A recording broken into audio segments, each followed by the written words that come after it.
So also today with my lecture, I'd like to combine some topics in the methodology of science and some topics in the metaphysics of science. In particular, I'd like to show with this lecture that the methodology of science is intrinsically related to the metaphysics in a particular way. We do make some scientific choices concerning the methodology depending on our metaphysical attitude towards what? In this talk, we will talk about measurement results, okay? In particular, the question of the metaphysics of measurements is whether we should be realist or not about our measurement results, okay? And in particular, I will take a case study, which is the Hubble tension. Okay? So what is this tension? Well, it is argued that this tension even constitutes a sort of mini crisis in astrophysics. Why is it so? Well, because there is some discordance, some disagreement about the measurement results of the Hubble constant. In particular, as Eric was saying yesterday, we do have, very broadly speaking, two kinds of measurement for the Hubble constant. One that is indirect measurements based on the early universe, and one that is based on feature of the local universe. And these two methods give two different values for the Hubble constant. But then the problem is that if the lambda CDM is correct, then these two results should agree. And some physicists like Rees argues that this disagreement invites us to consider new physics, okay? So then, according to Rees and others, we do have two options, okay? So either give up the lambda CDM model entirely, okay? Or on the other hand, add a new ingredient, which according to Rees and others would be a so-called early dark energy, okay? So then what is the plan for today? Well, first of all, I will talk a little bit about the Hubble constant controversy, okay? I do not aim to overview all of the different programs. I will just concentrate on two, okay? This is just a case study.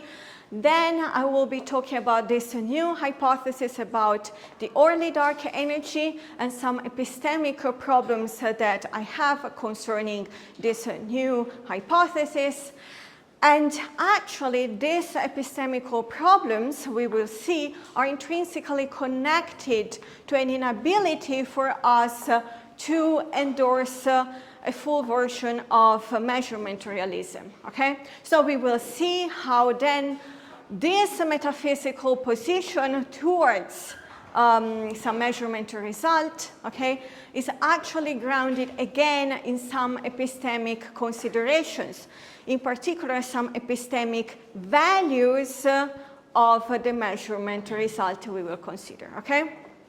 Okay, so let's get started and let's say something about the Hubble constant controversy, okay? So what is the Hubble constant? Well, the Hubble constant, H0, is that quantity that represents the present rate of the expansion of the universe, okay? And actually, for the past 100 years, trying to pin down, to measure this constant has been really a central goal for astronomy. So why is it so? Well, because there are many different things that we can know from the Hubble constant. For instance, we can know the age of the universe. We can actually constrain different models concerning the future evolution of the universe, and so on and so forth, okay? So as I said before, and as Eric said yesterday, well, broadly speaking, okay, the traditional ways to measure the Hubble constant are two, okay? And these two are the following. So the first one is based on the early universe, okay? This kind of programs do not aim to measure directly the Hubble constant, but to constrain the value of the Hubble constant, thanks to the data that we got from Planck about the cosmic microwave background radiation, okay?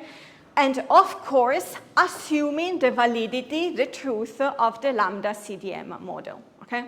So if we do consider the Planck data that we got, okay, then more or less we get a value of 67.4 kilometer per second per megaparsec, okay, with an uncertainty of less than 1%. That is extremely precise, okay, for astronomical measurement results, okay? If we go to the later universe measurements, there are of course many. Here I will just concentrate on the SHUSO program, okay? But how do they work? Well, these measurements aim to say that, of course, they directly measure the Hubble constant. In reality, of course, they still infer, okay, the value of the Hubble constant.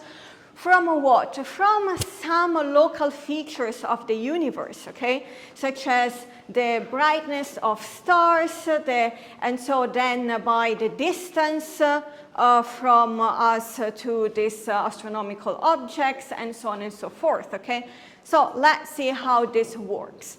Well, these programs are based on building a cosmic distance ladder, okay, which is an instrument to measure intergalactic distances, okay? So how does it work? Well, we know that there is an equation that relates the distance, d, of some astronomical objects or galaxies that are far away from us, with v, which is the recession velocity, okay, relative to Earth, and then h, that is the Hubble constant, okay? So we can determine v with measuring the redshift, okay?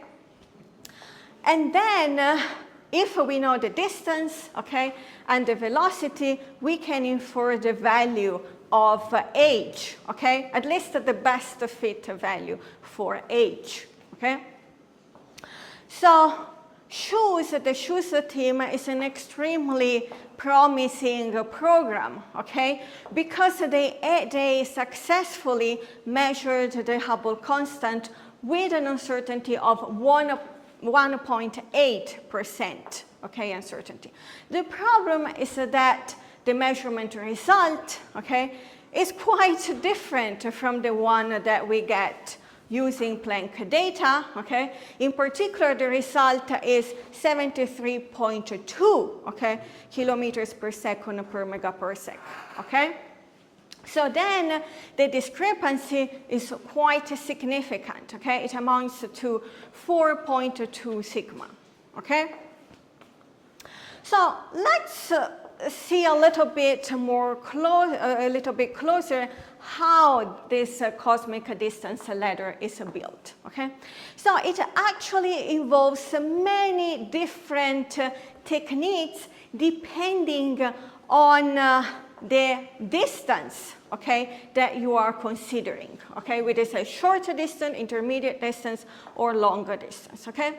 So then, okay, all of these different techniques, okay, must be calibrated, okay, one to another, okay? So then you build up a sort of like ladder, and then each step or each rung, okay, relies upon the previous, okay? So you have to, the calibration relies upon the previous step for calibration, okay? So as I said, there are many different methods depending on the different distance scale, okay? And some of them involve the so-called standard candles, okay, which we were talking about yesterday, okay? The standard candles are astronomical objects, okay, for instance, certain kind of stars for which we know their intrinsic brightness. So then if we know the apparent brightness and we do know the intrinsic brightness, okay, then we can actually derive the distance, okay, from us to these stars, okay. So let's see in a little bit more details how these techniques unfold. Okay, so for smaller distances, we have just geometrical means, okay, such as the parallax.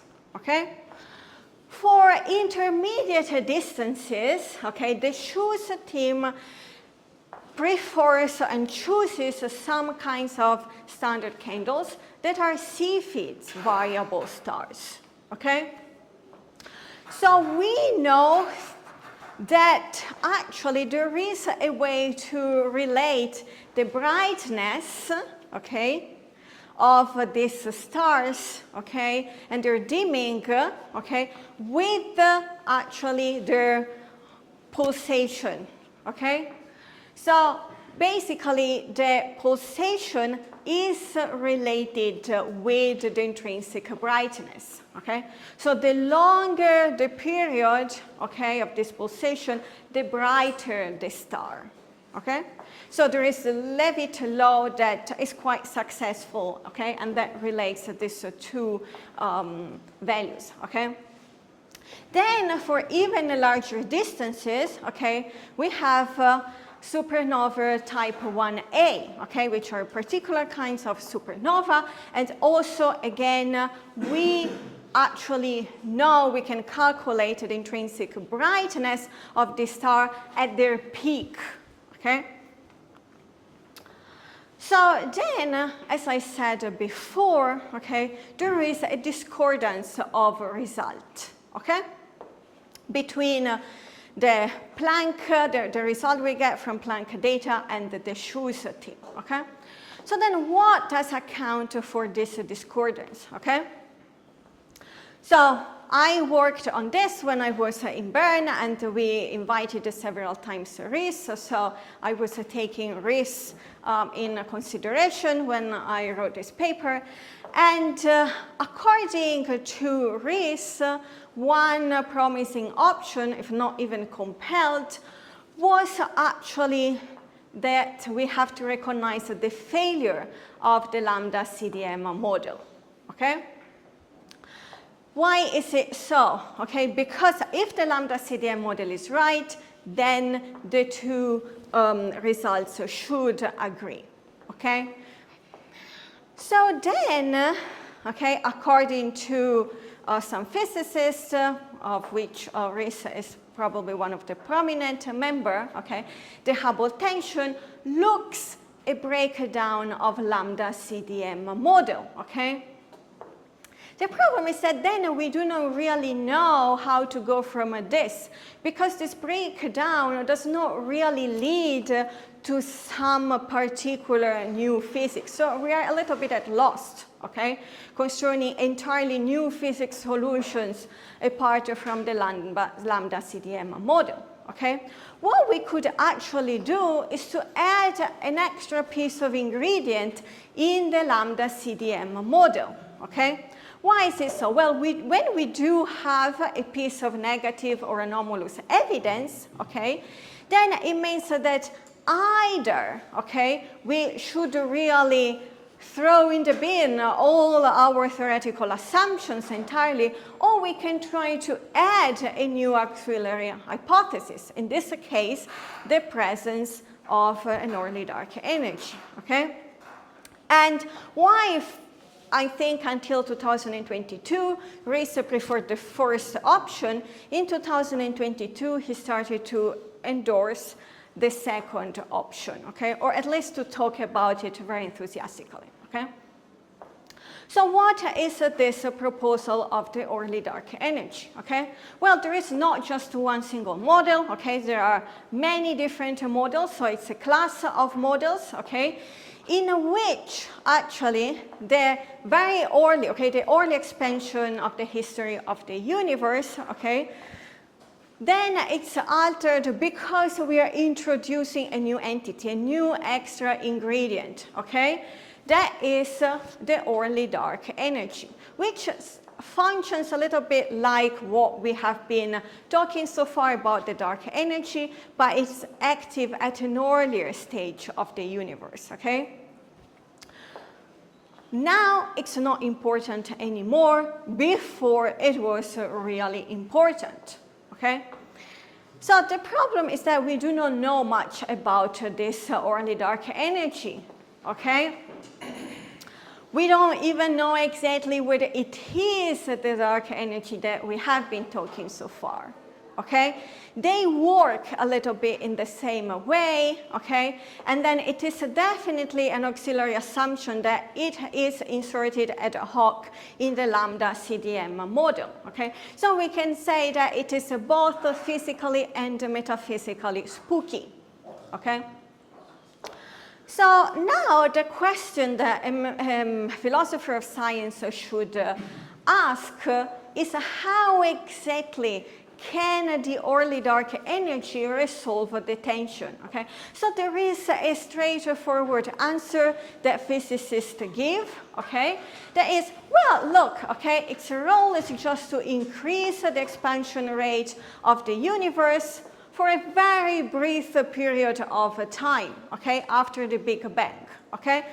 So if we add the early dark energy, then of course, okay, we were having higher, okay, energy density and so a stronger gravitational field, okay, that was manifesting with a faster expansion rate, okay? And all this would allow us to interpret the CMB data differently in such a way that then the result of the Hubble constant matches the result of Schu's, okay, the Schu's team. So then there is a very basic idea behind, according to physicists, okay, which, okay, well, look, we do postulate some exotic fluid, which we don't know much about it, but we know that contributes 10% of the total energy density of the universe, okay? This particular extra ingredient was acting briefly before the recombination period, the combination era, okay? And then this fluid actually then decayed very fast, okay? Faster than radiation, okay? And so it was something that acted before, but then it left the evolution of the universe pretty unchanged, okay? And if we do consider this, then we would have some measurements result of age that is higher than the Planck data, okay? And that matches the supernova data, okay? In particular, the ones of the Schu's team, okay? But a philosopher of science would ask, well, but exactly how this extra ingredient resolve the tension? Because there are two different ways in which an extra ingredient can resolve the tension, okay? So one is a truly resolutive or strong way, and the second is a moderate way, okay? In the first option, then this auxiliary extra hypothesis would have a radical success, okay? In the second one, it would have a moderate success, okay? And now we will see exactly what does it mean, okay? So in the paper by Pooling, published last year in the Physics of Dark Universe journal, actually Pooling identifies exactly two ways, okay, in which the early dark energy could resolve the tension. And then he writes, on the one hand, one may consider that resolving the tension involves analyzing a given model in light of a full compilation of data set that do not include log measurements of H0, and finding that the model predicts a higher value of H0 in statistical agreement with the Schu's and other direct determination. Okay, so in this way, okay, one considers a model without including the local measurements of age, okay? And then this model, if this model predicts, okay, the age of the local measurements, okay, like shoes, then this is a way in which early dark energy could solve the tension. And in this way would constitute a resolutive, strong way to solve the tension. And so it would be a successful, radical successful way, okay?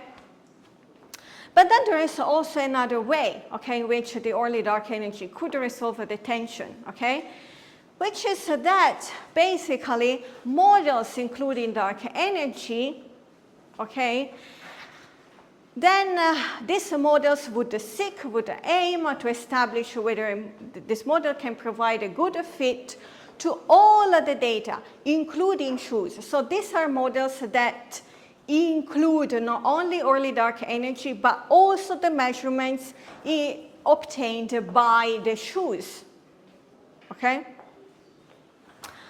So then the problem is that according to Poulain, okay, the early dark energy models, well, they are not able, okay, to achieve a stronger sense of success, but a moderate or weak sense of success, okay? So then this, for some physicists, okay, or some philosophers of science, may actually look unsatisfactory, okay? With the conclusion then that the early dark energy proposal does not really solve in a resolutive way the tension of the Hubble constant, okay? So all this spurs a question of about the difference between independent prediction and inclusive fit, okay? Yeah. On the previous slide, when this guy says EDE models, does he mean numerically, like augmented EDE models? Yes. So actually, Poulain said that typically all the EDE models. Yeah. But so since he says typically, most probably there are some EDE models that could solve the tension in a more resolutive way, but they are not considered for other reasons. Thank you. Thank you.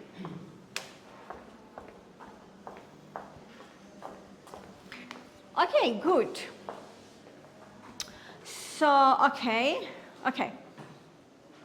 So, I tried to look more closely, okay, in the Poulain paper, okay, to try exactly to understand what's going on. Why is it that we need the local measurements results of shoes, okay, in order to get a higher value of age, okay? So, the problem that I understand is that, well, the EDE models, okay, introduce too many parameters, okay? So creating a huge parameter space, okay? But then the problem is that many of these new parameters, okay, do not have a stronger connection with age, okay? Are not tied strongly with age, okay? It seems that only the fractional contribution of the early dark energy, okay, is strongly correlated with age, of course, okay? So then, okay, so we know that this fractional contribution, okay, that really matters for age. But then the problem is that you need some data that constrains the value of these fractional contributions in such a way that is non-zero, okay? Because we need this early dark energy, okay? Does not tend to zero, okay? But then, unless you introduce the shoes data, okay, you cannot constrain, okay, the value of the fractional contribution, okay? So then, if you do not put these constraints that are represented by the shoes data, okay, then you would increase your parameter space with many different parameters without actually gaining, okay, a preference for all of the values of age that are higher, okay, than the values got from the Planck measurement result, okay?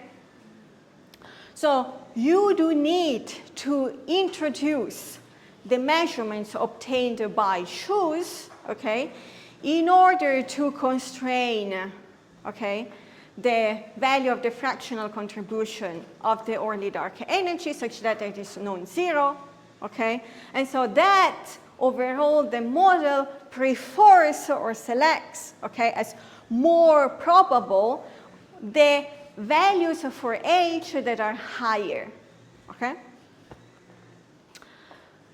Okay, so then, as I said before, okay, this spurs a kind of questions, okay, considerations about the difference between independent prediction and inclusive fitting, okay?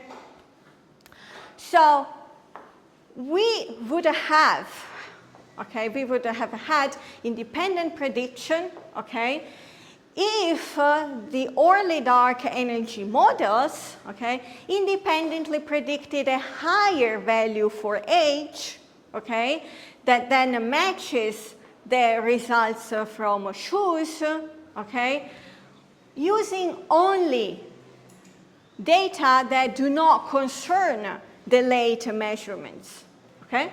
So in that way, we could have said that the early dark energy hypothesis could provide a fundamental resolution, okay, to the Hubble tension, okay? So then we would really be able to solve the tension of the discrepancy, okay? But what we do have is an inclusive fit, okay?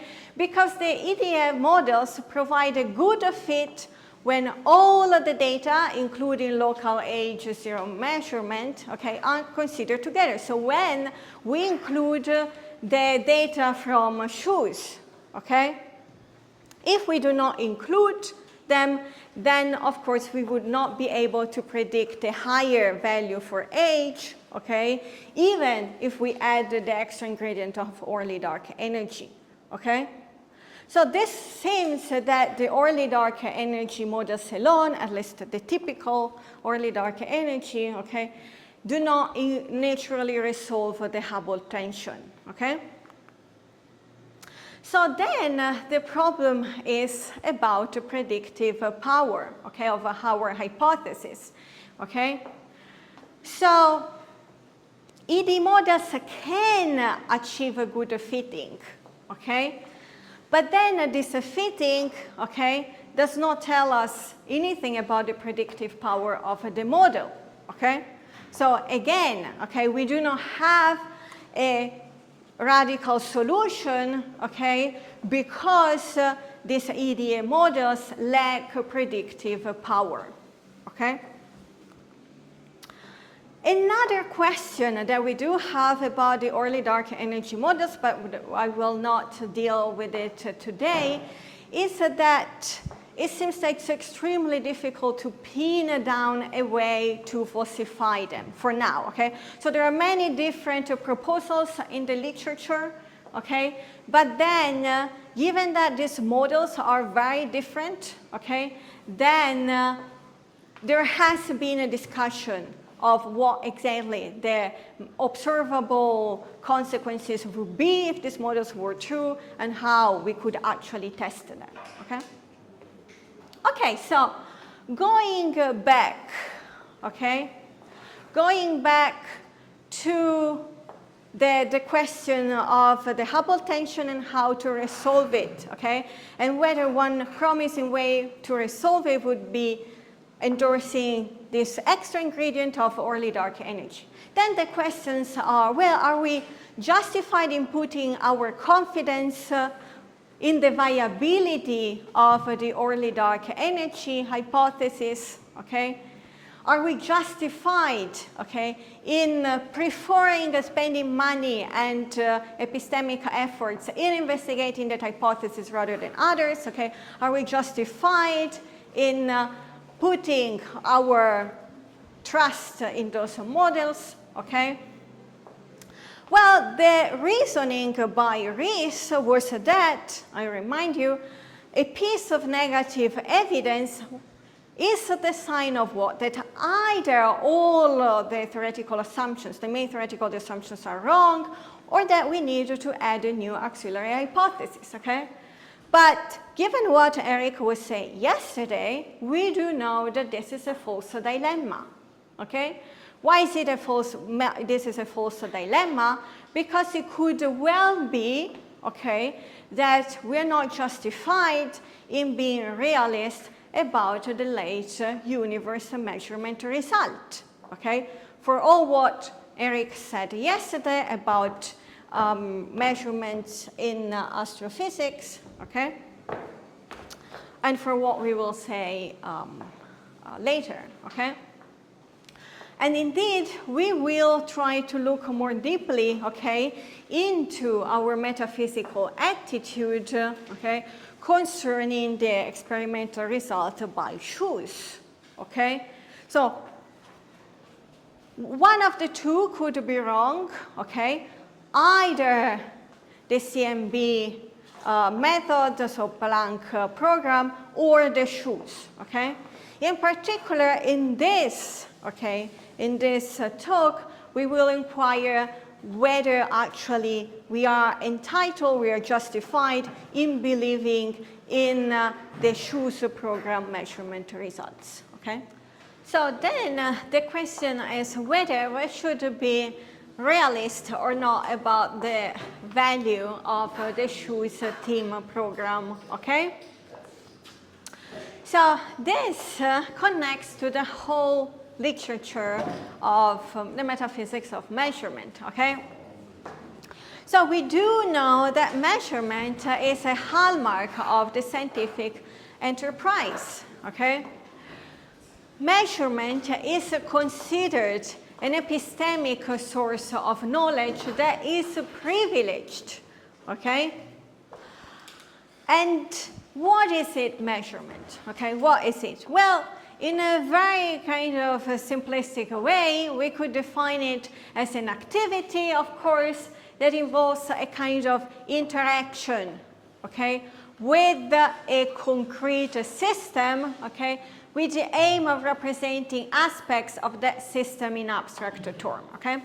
So depending on what you want to consider simulations as kind of experiment, then that concrete system may be right or wrong, okay? Because concrete system really means like physical, okay? But with the simulations, of course, yeah, please. I need the mic.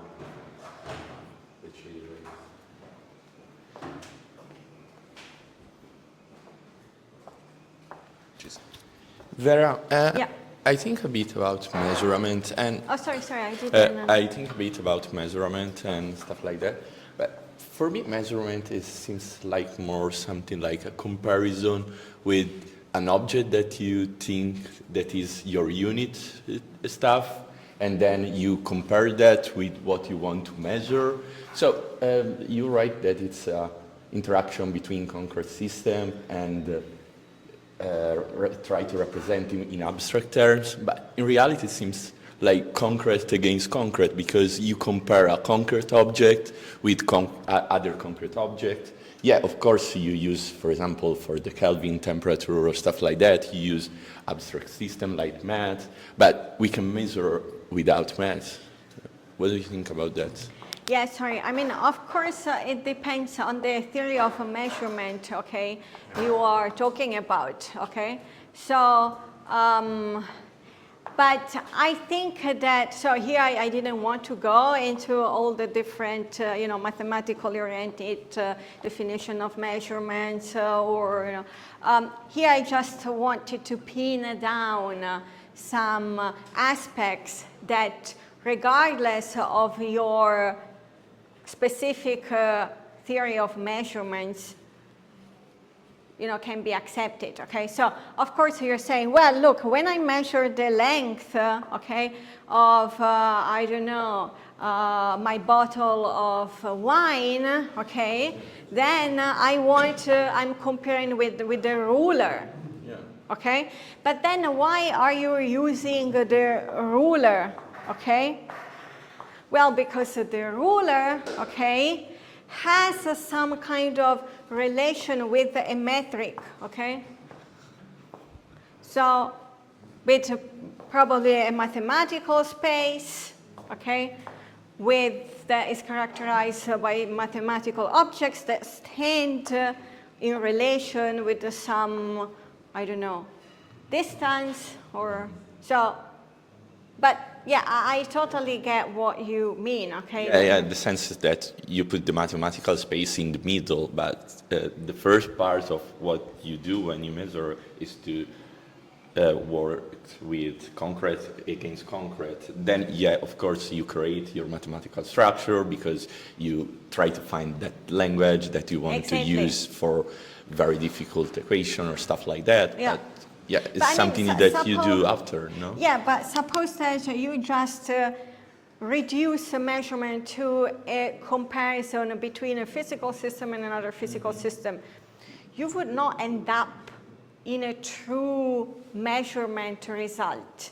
I mean, of course, you can understand the measurement also with attributing categories. Okay, but also categories are some abstract terms or some abstract entities. Okay. Okay. But yeah, I understand what your concern. Okay. Yeah. Okay. Good. So usually, okay, when we report some measurement results, okay, these measurement results, we take it and they are also reported as some unconditional factual claims, okay? So, and then since these are unconditional factual claims, we take these claims as evidence, okay, as pieces of evidence, okay, to test our, for instance, hypothesis, okay, for designing other measurement results, okay, for making decisions, okay, about which, I don't know, hypothesis to prefer or whatever, okay, whether to throw away one particular piece of instruments or not, and so on and so forth, okay? But then philosophers stress that it's actually wrong to take measurement outcomes, okay, as unconditional factual claims, okay? No measurement outcome is unconditional, okay? Why is it so? Because of course, whenever we involve some measurements, okay, then we do need some theoretical assumptions, okay? So what are these assumptions? Okay, so these are assumptions, of course, that concern designing instruments, okay? How we should actually execute a measurement procedure, okay? But then also how to interpret then the measurement outcome, okay? How we do analyze the data that we get, okay? Are there biases, okay? Are there errors? Are there sources of errors, okay? Is the measurement affected by uncertainty or not, okay? Was the measurement instrument calibrated, okay, in the right way, okay?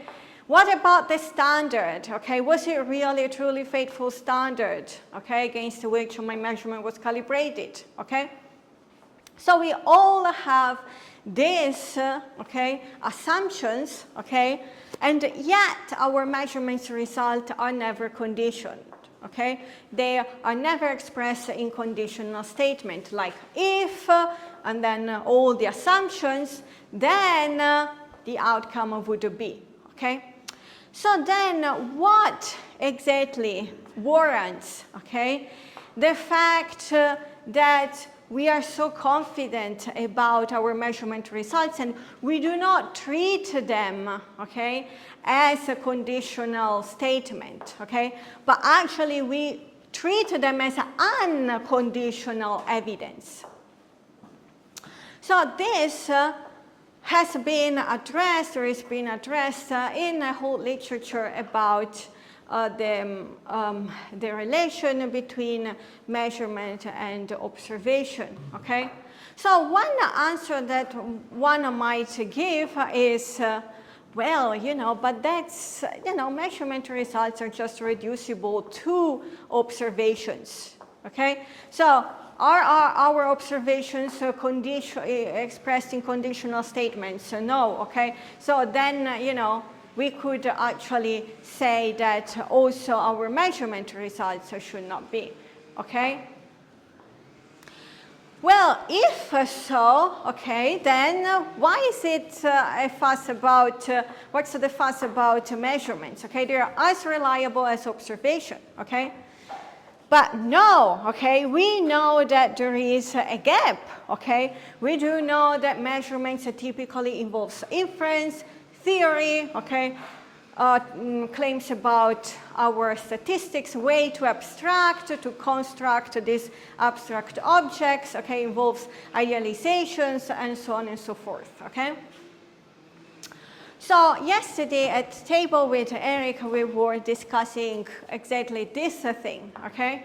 So Eric was saying, well, we actually want our measurements not to be as reliable as observation because observations are not reliable. I mean, observations that are based on perceptions are not reliable, okay? And all the efforts of physics has been trying, okay, to make, okay, our data much more objective, okay, than a simple observation based on a measurement, okay. So that would be one way to go, okay, and say, well, you know, reducing measurements to observation is even worse, okay.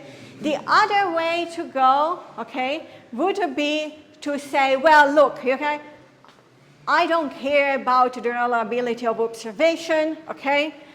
It's undecisive whether observations are more reliable or less reliable than measurements, okay? But what we know is that there is a gap between a measurement and observations, okay?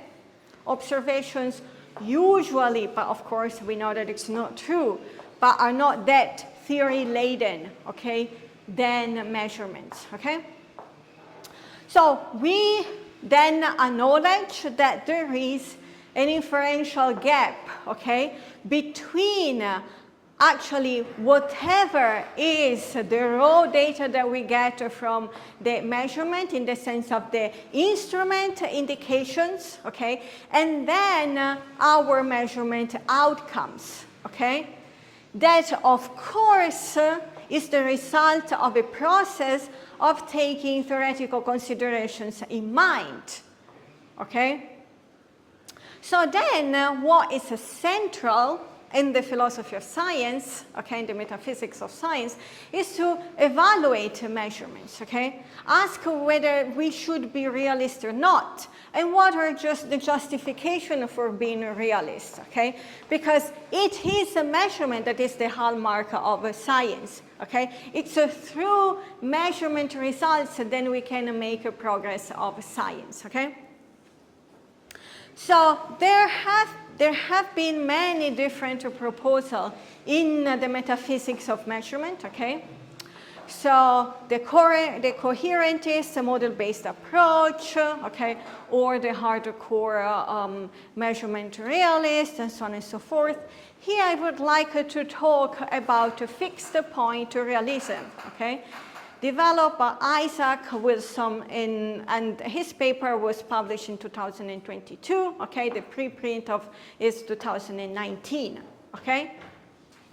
So Isaac Wilson proposes a kind of measurement realism, proposed a fixed point realism, according to which we're justified in being realist about successful measurement results, okay?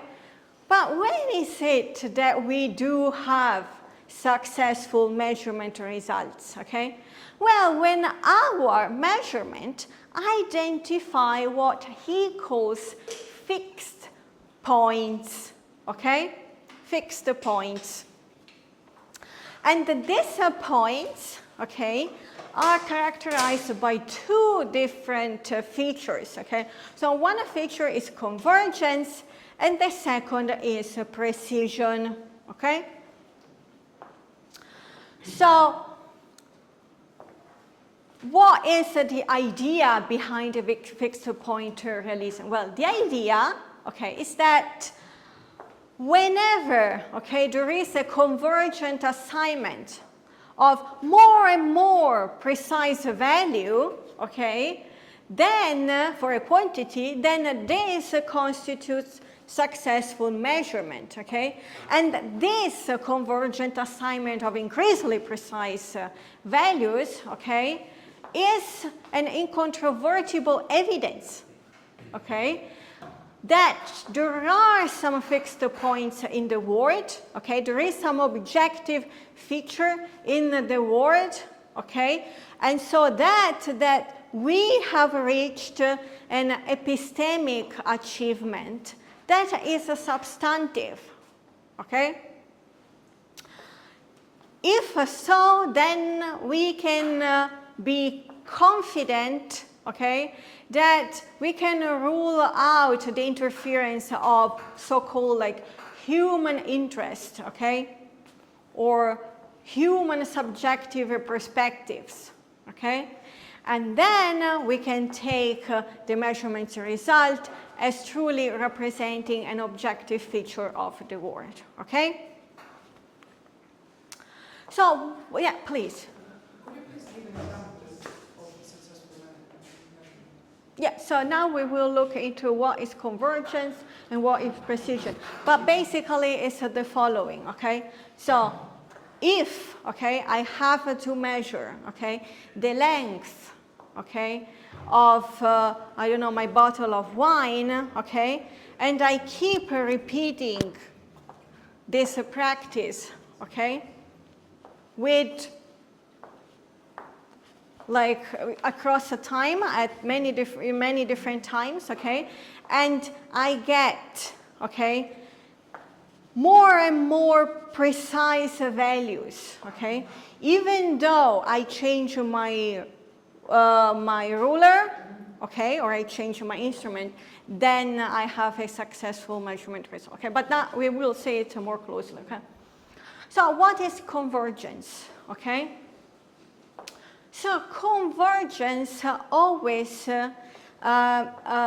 involves a change of theoretical commitments, okay? So a measurement practice converges, okay, when procedures that employ different theoretical commitments arrive at the same outcome, okay? So then this convergence is an evidence of the fact that we found an objective feature of the world, okay? So this presupposes the idea that, well, we can employ different methods, okay, to arrive at the same quantity, like we saw the Hubble constant, right? But then, okay, all this method should yield the same result, okay? And then whenever this happens, whenever with different methods we reach the same result, then this increases the confidence in the validity. So normally physicists call this validity, okay, of the result, okay? So then, okay, it's whenever we have different models, about how to measure the same quantity. And they rely on different theoretical assumptions, okay? But then they lead to the same conclusion, okay, about like a physical value, okay? Then we can say that there is a convergence, okay? So this is a way of removing systematic errors. Exactly, so we will see this, exactly, yeah.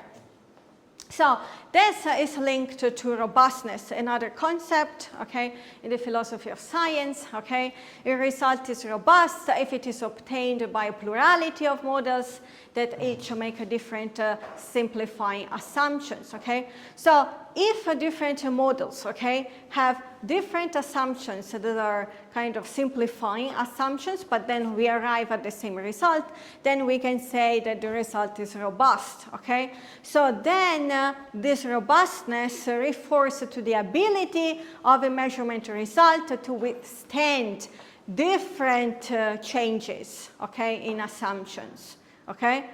So we test the result through different methods, and then the result withstands, okay? This is also linked to the concept of triangulation, okay?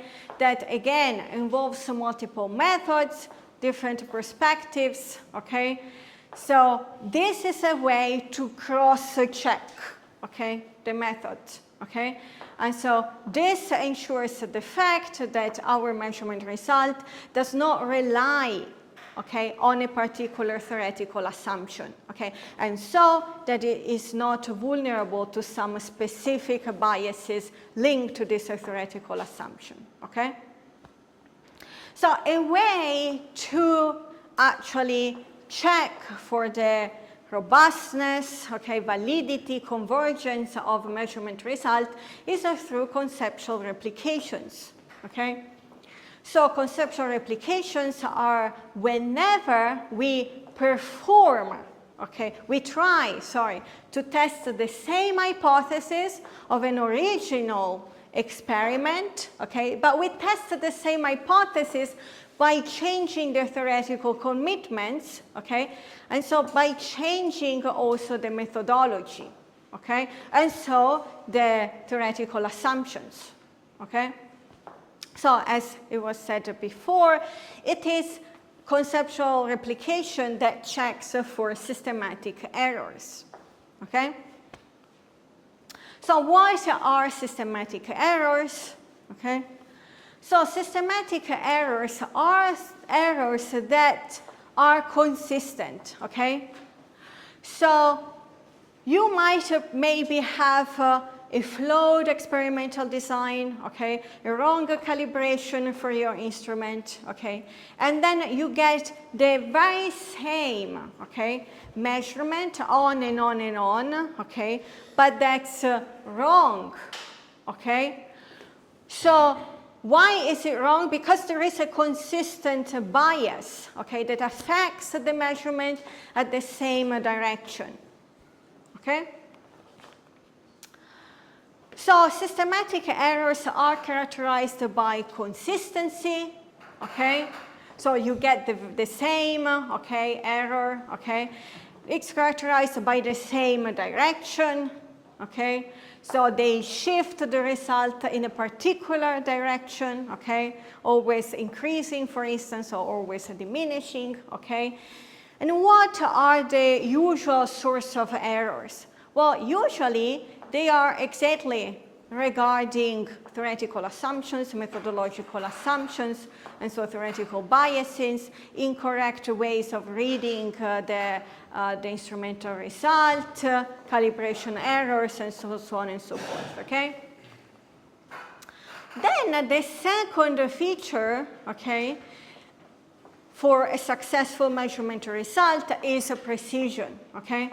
So a measurement is precise when it returns the very same result, okay, whenever we perform the same measurement in exactly the same way, okay? So then if we repeat the same measurement in the same way, and we get on and on and on the same numerical assignment, okay, then this indicates that we are being precise, okay? And this, okay, this feature of precision checks for the presence of statistical or random errors, okay? So what are statistical or random errors? Okay, well, statistical errors normally lead to a scatter in the data, okay, where we have different measurement results in different directions, okay?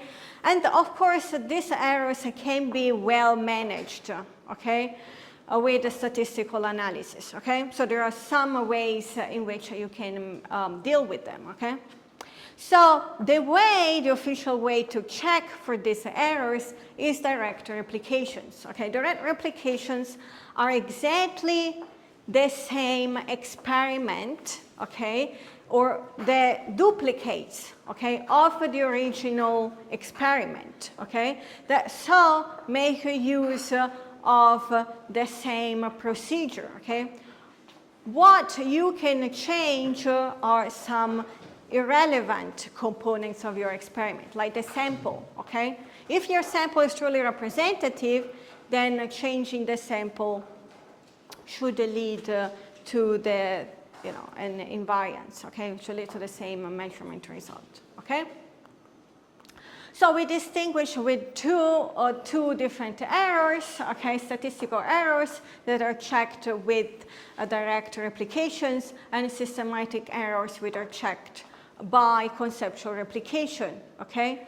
And of course, they both, okay, reveal the uncertainty of your measurements result, and so the degree, okay, of which you can be confident about your measurement result, and you can be realist, okay? So let's go back to the, yeah, please, sorry.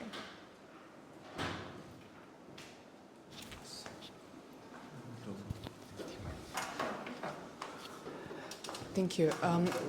Before we get back to the early dark energy, I was wondering, I think it's mostly about convergence, but it can be in a way maybe about precision and statistical errors. How do we know when we tried enough times with trying different theories and with like repeating the same measurement over and over and over again? When is it enough? Yeah, well, it's enough when you reach convergence of this consistent assignment of values that become more and more precise. And when is that? Well, you see it from the numbers, okay?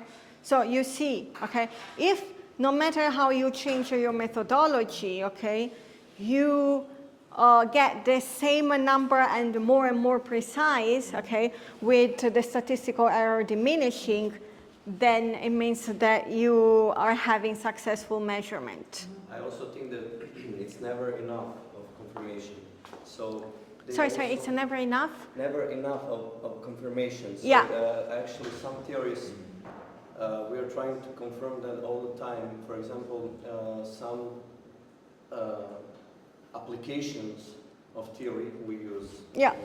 Yeah. So this is also the way that we are confirming that this theory, for example, works. Yeah. And whenever some problem happens to this, we firstly, because we have a really big number of confirmation, the first doubt is about instrument, maybe the problem is with instrument, but then it can turn out that actually it's a low probability, but it can turn out that it's a wrong theory. Yeah. In some rare cases. Exactly. So then you should always try to identify the source of your error, okay? So the statistical errors are kind of easy to identify, okay? But then for the systematic errors, you have to come up with a hypothesis of where your systematic error is, okay? And try to change the source of that systematic error. Okay?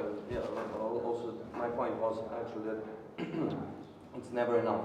Yeah. Actually, and it's also sometimes we can see that through application. It's just Yeah. more and more confirmed. Yeah, exactly. Also one of the way. Yeah. Yeah, exactly. Good. Okay. So then we can go back to our problem, okay, of the Hubble tension, okay. So then we know that the Planck team obtained an extremely highly precise measurement result, okay, less than 1% of uncertainty, and then choose a less precise one, okay. So then the early dark energy solution, okay, would resolve or reset the tension with fitting, okay? So what about shoes, okay? So it is less precise, okay, than the Planck result, okay? But what about the convergence, okay? So before being a realist about shoes, okay, we should analyze the convergence of the shoes result. Okay, so please. Sorry, could you go over a little bit how the Planck and the Shoes experiment are, in what sense they're precise? So for Yeah, Planck, we will see. Yeah. Okay, good. Yeah. Good. Okay, so the concerns. Okay, what is the concerns here? So the concern is that in order, okay, to have a consensus, okay, of early universe measurement results and late universe measurement result, okay, local universe measurement result, okay, one option is to introduce the EDE, okay, but then this model would have to introduce, to consider, okay, the data of shoes, okay? But are we really entitled, justified to believe in the measurement of shoes? So we are trying to force the convergence, okay, between the Planck program result and the shoes result, okay? We're trying to force a convergence, okay? But then in the first place, is the shoes measurement result, okay, qualified, like characterized by convergence? So does it have this epistemic feature of convergence, okay? If not, okay, we would not be entitled in resolving the tension with EDE models that force the convergence with inclusive fitting, okay? So that is the problem, okay?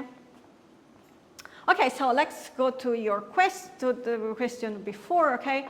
So Rees is extremely confident, okay, that his measurement result, okay, they are good because of both the precision and convergence, okay? Why is it so? Because the Shoes team has repeatedly across years, okay, revealed and addressed systematic errors, okay? So they started to, of course, consider better and better data, okay?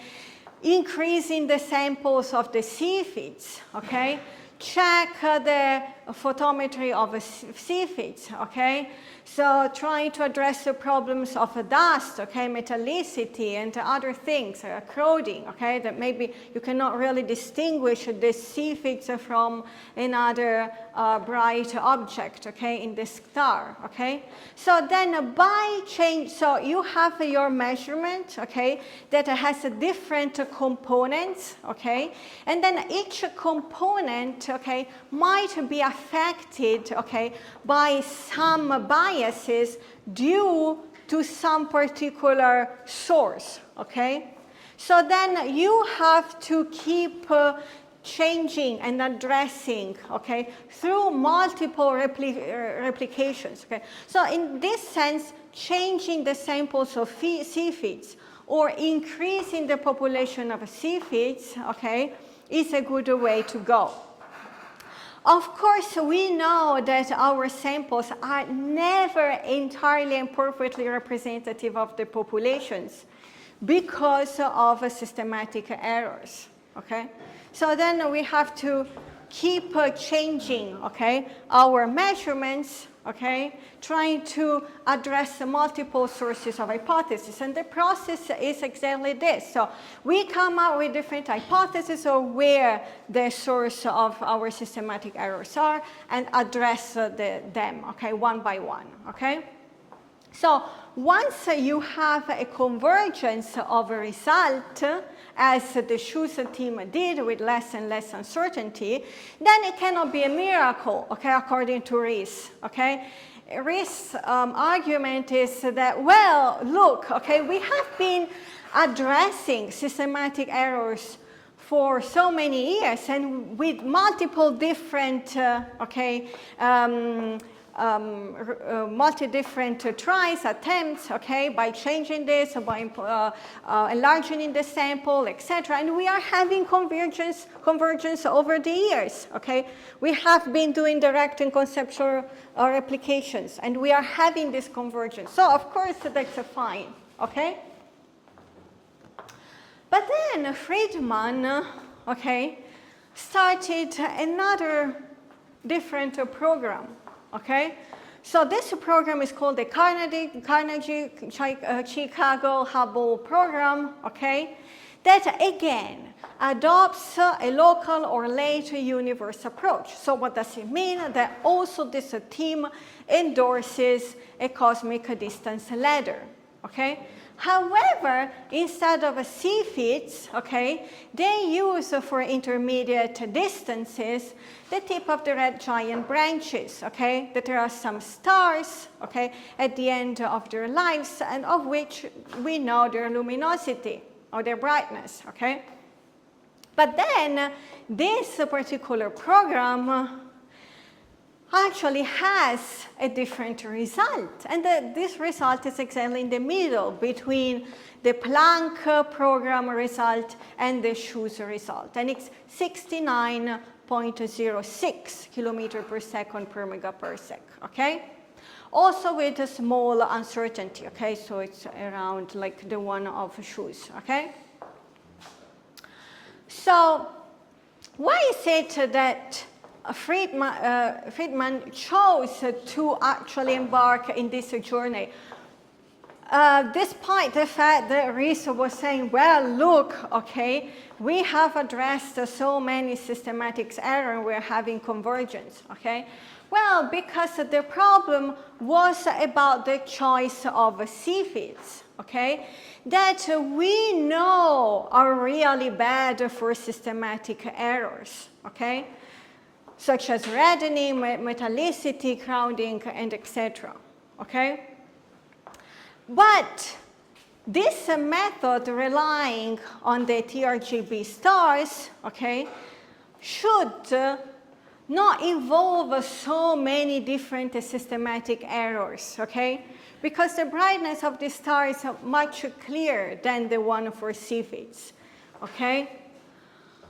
Why is it so? Well, because the brightness is determined, okay, by some chemical reaction, okay, the helium flash phenomenon, okay, that we know, okay. So then, at this point, we are considering, in this lecture, of course, there are so many other programs, we are considering Planck, Shoes, okay, and CCH, okay? And they have produced a discordant result, okay, for the value of the Hubble constant, okay? So 67, 73, 69, okay? What we know is that to very significant extent, the early universe Planck method is independent of the late universe cosmic distance ladder methods employed by Shoes and CCH, okay? Shoes and CCH are based on the same theoretical assumptions of how to build a cosmic distance ladder, okay? Same kind of technique, but they differ concerning a very important source of systematic errors, okay? Which is the standard candles used for intermediate distances, okay? So we can say that Planck and Schulz are highly independent experiments. Okay, and so then, okay, if we have a failure of concordance in result, then we would not know exactly why is it that they are discordant, okay? Where is exactly, okay, the source of discordance? We do not know, okay? But if we consider, okay, two experiments, two measurements like CCH and Schulz that partially differ but mainly overlapped in the theoretical assumption, we potentially are able, okay, to pin down where the discordance comes from, okay, so the source of systematic errors, okay? Why is it so? Well, because they share, okay, much of the systematics, because of course they all endorse like the supernova, okay, type 1a, okay, parallax for smaller distances and so on and so forth, okay. But then for the intermediate distance, which is the most vulnerable part, okay, then they differ. Okay, and the choice of running, okay, the CCH program is exactly because Friedman has been able to come up with a specific hypothesis of what the problem is for the Schulz program, okay, which is in the CFID photometry, okay. So you might say, well, what about, okay, the Friedman program? Well, of course, it also involves systematic errors too, okay? She addresses this, okay, in her papers, okay? So then, okay, the problem is that, well, if the two results agreed, the Schulz and the CCH, okay, then we will say, well, look, okay, well, they agree, so then it's not a problem of CFIT, okay? So the Schulz and the Planck program, okay, are discordant, but not because of the CFITs, okay? But then, maybe then it could be, well, that we need to reformulate the lambda CDM model. We need to add some ingredient or whatever, okay? But this is not the case, okay? The Schulz and the CCH are also discordants, okay? Okay, so the problem is that now we're in the position such that we are not in the position, okay, to argue, okay, for what program, which program is wrong and which one is correct, okay? There is no clear evidence, okay, for blaming one or another, okay? But what is really important, okay, is that this whole thing has been addressed with a succession of replications, okay, checking for errors, okay, and we should not overlook that, okay? So, given that our replications, okay, of the Schulz team with more different, okay, and independent programs like the CCH has shown that the convergence is not total, it's internal, but not external, okay? No one is justified in taking one measurement as the correct one, okay? Neither Schulz nor the CCH, of course. But so then we cannot be realist about the Schulz result, okay? And so then the early dark energy, okay, is not epistemically justified, okay? Because they are trying to force a convergence, okay? But by taking a measurement result, which is of the shoes team, okay, that is not convergent, okay, and so about which we cannot, okay, be justified in believing in it, okay. So, of course, it seems that what is the prospect, okay? Well, the challenge is really to try to identify the cause of discordance, okay? And if, okay, we believe in Rees, and if we believe in Friedman, that for the fact that all of the known systematic errors have been addressed, then it might mean that we are dealing with unknown systematic errors, okay? But what we can do with unknown systematic errors, okay? So here we introduce a further distinction, okay, between known and unknown systematic errors, okay?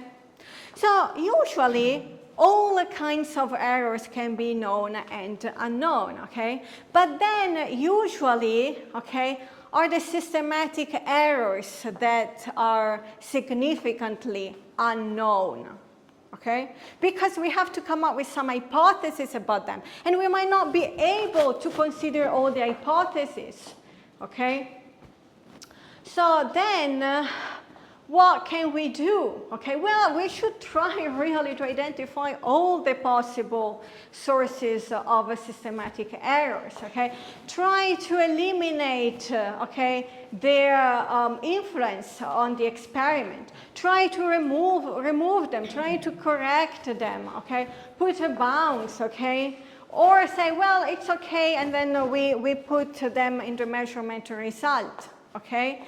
This, if we can do all this, then it means that these are known as systematic errors, okay?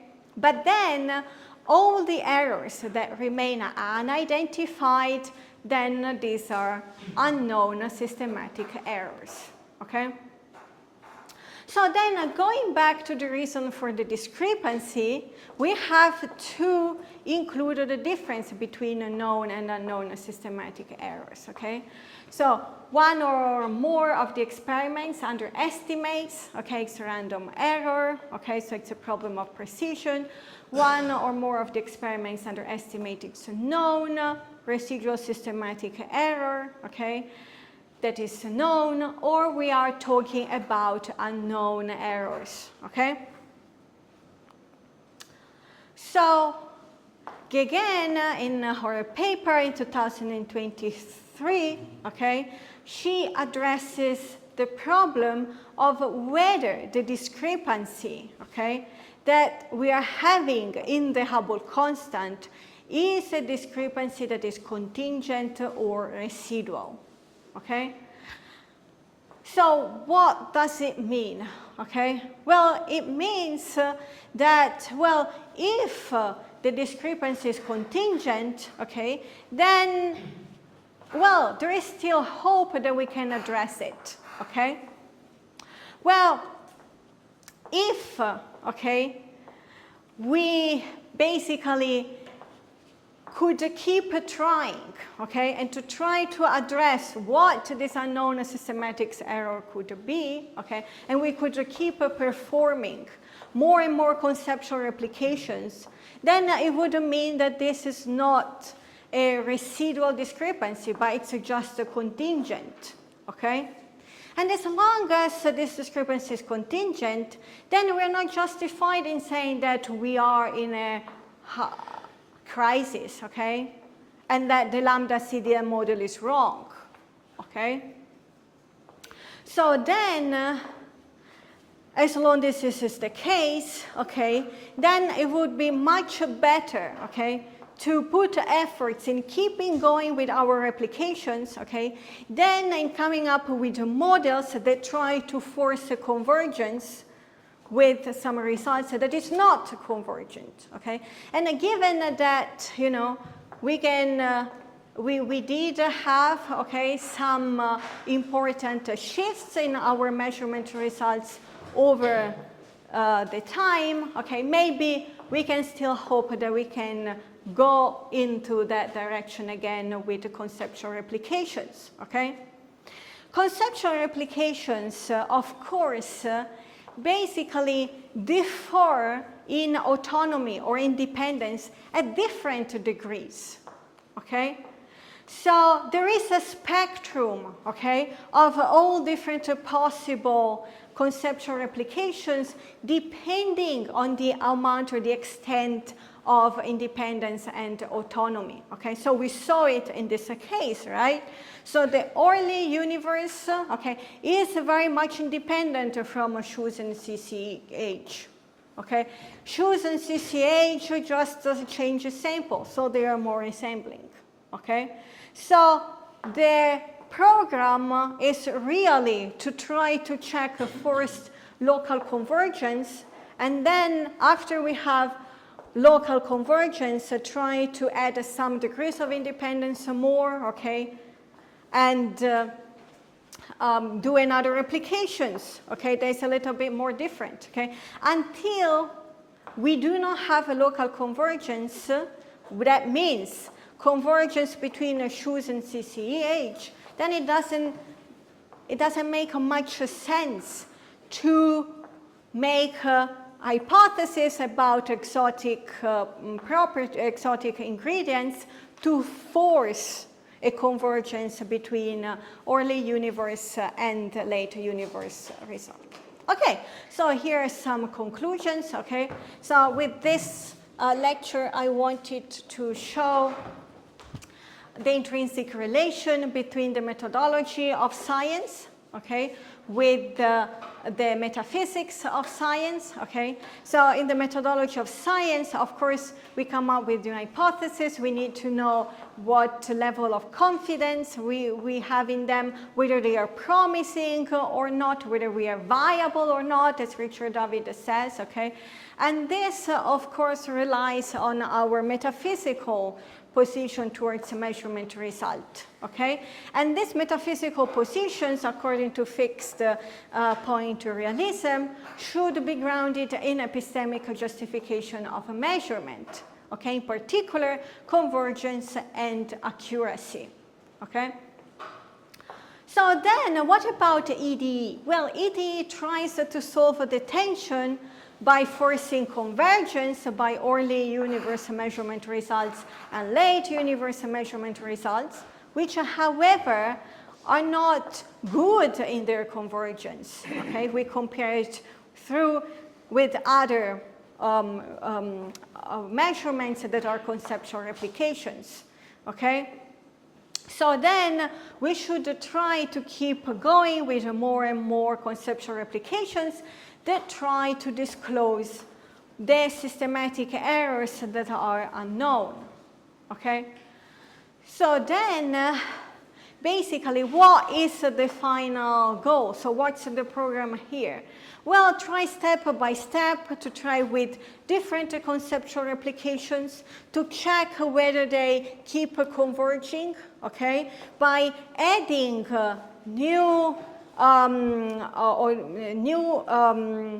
new degrees of autonomy or independence, okay? And before then, okay, I think that the early dark energy model is a bit too early. Okay. Thank you.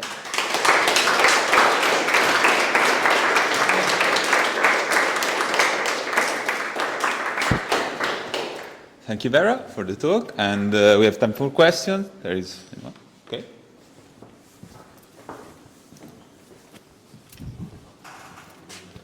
Thank you. Thank you so much for that, Grace. I have a residual question about the Planck precision. So in what sense is the Planck experiment precise? Obviously, you have a huge spectrum of the sky. Is it that looking at two different angles of the CMB will give you the same sort of result? In that sense, you can, by varying over the entire thing, you can get more, a good reading. But there's really only one experiment that's done for Planck. It's Planck. Yeah. So the Planck data, of course, is a like the data that they get. There are many different papers in what Planck data. okay? So depending on, all the data that you get and you analyze those data, okay, then you get more and more precise measurements, okay? So it's an ongoing process of collecting new data, okay, and refining your data analysis. So there are many different papers that have been published by the Planck, the team, with many different data. And we're confident that the systematic errors that might be present in that experiment have been addressed. Exactly, yes. Yeah, so for the systematic error, exactly, it's a bit... Other questions?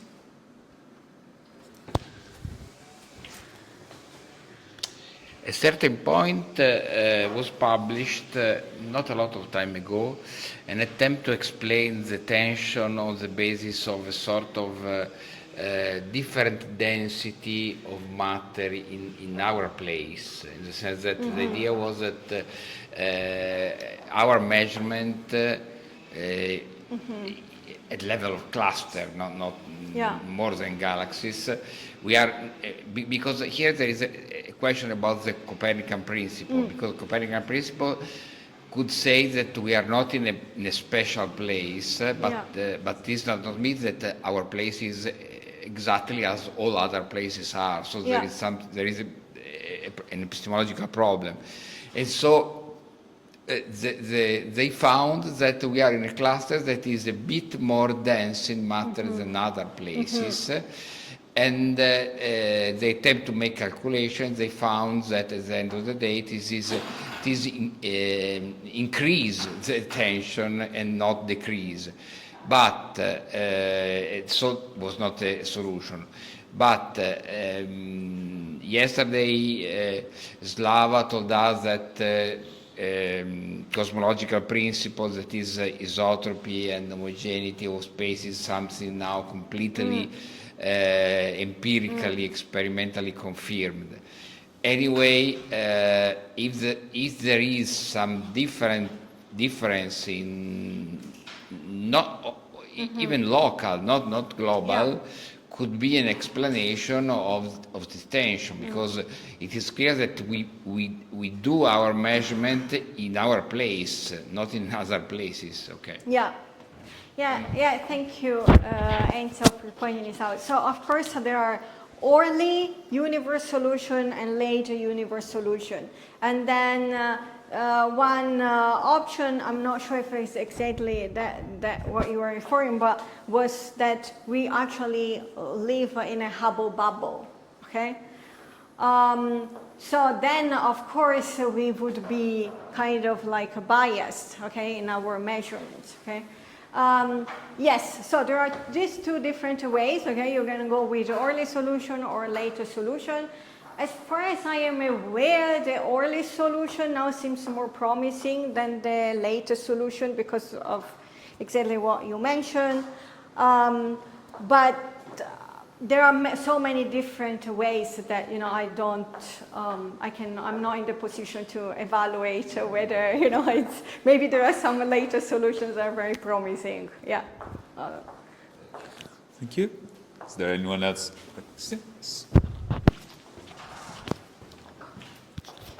So, Vera, I wonder if you can say more about what exactly you mean by being a realist about the measurements. Because if you mean something like anything like a standard, kind of a representational realist way, then I don't think that I agree that we need to be realist in that sense in order to take measurement seriously. I mean, because there are some quantities like entropy, which I don't think can be given anything like a standard realist representational, meaning, because the Boltzmann entropy is the volume of phase space of the macro state, but only one of the microstates actually holds in the real world. The rest are just kind of counterfactual, so I don't see how to be a realist about that.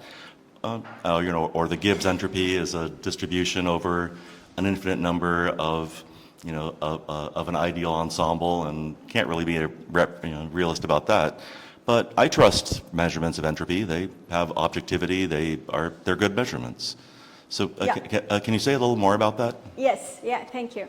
So, as a general principle, okay, that I have, I'm a bit skeptic about endorsing metaphysical views that are global and are before analyzing the epistemic problem we are in, okay?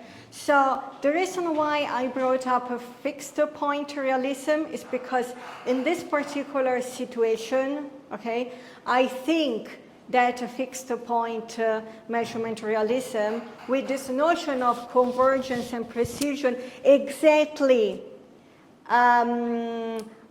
is exactly useful in this situation where we can perform different replications and where this is exactly what physicists are doing to try to pinpoint the problem of the tension, okay?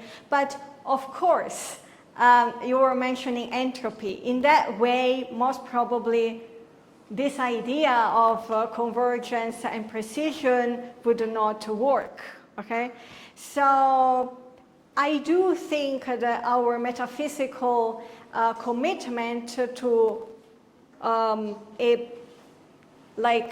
particular specification of metaphysical realism instead of another should be dictated by contextual considerations of the kind of experiment we're performing, the kind of quantity we are endorsing. And so, yeah, I'm not endorsing fixed point realism, without knowing, without knowing which kind of epistemic situation we are in. I'm just saying that in this particular situation, I do think that endorsing a metaphysical realism as a fixed point realism is defines it, then would make us less prone to endorse the EDE, okay, and more inclined to keep going with the replications. Yeah. So I just want to be sure that I'm following. Yeah. So someone like Alistair is he will want to say fixed point realism gives me a reason to be a kind of standard representational realist. Yeah. And if I understand you correctly, you're saying I can buy into the idea of a fixed point realism, which does sound compelling in many ways, without making the further step of going to a kind of standard representational realist position. Is that right? Or do you also want to go from fixed point to... So what I would say is, in this case, okay, I am a measurement realist in the standard way. So I do think that there is a fact of the matter that this mathematical value, okay, represents some objective feature in the world, okay, that are not model-based, that, they are not influenced by our human interests and so on and so forth, because I think that the specification of measurement realism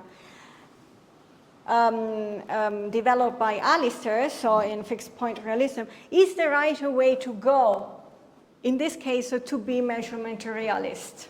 So, yes, if we are talking about fixed points, I never thought about this, but yeah, your point is a very nice objection to fixed point realism as this global metaphysical view about measurement. Yeah. I didn't want to commit to a particular metaphysical view about measurement independently from the epistemic situation we are in. Okay. But yes, that's a really clever objection. So, I never thought about this. No, yeah. Thank you. That helps a lot. Thank you. Yeah, also for me it helps a lot my position. Yeah, thank you. Thanks. So we have time for questions. We still have time. So is there anyone? No? May I add an observation about measurement? I am a bit skeptical about very general statement about measurement because we have a lot of different kinds of measurement. In certain kind, it makes sense to say that we are measuring something. In other, for instance, I attempt to measure in psychology the predisposition of some. Clearly, it could not be something real. So measurement is something really different. Yeah. It is clear that in the case of Hubble constant, we are measuring substantially a velocity, and we believe that velocity is something real, so it's simpler. But in general, metaphysical measurement is something not univoc, something that could vary a lot. Okay. Yeah. Yeah, indeed. I mean, I'm a pluralist about measurements in the same way I'm a pluralist about replication. So I kind of embrace the Leonelli way that, you know, you have so many different kinds of replication across different kinds of sciences, and you have many different notions of measurements across all sciences, so not all, you know, can be ideal, like not all definition can be ideal, yeah.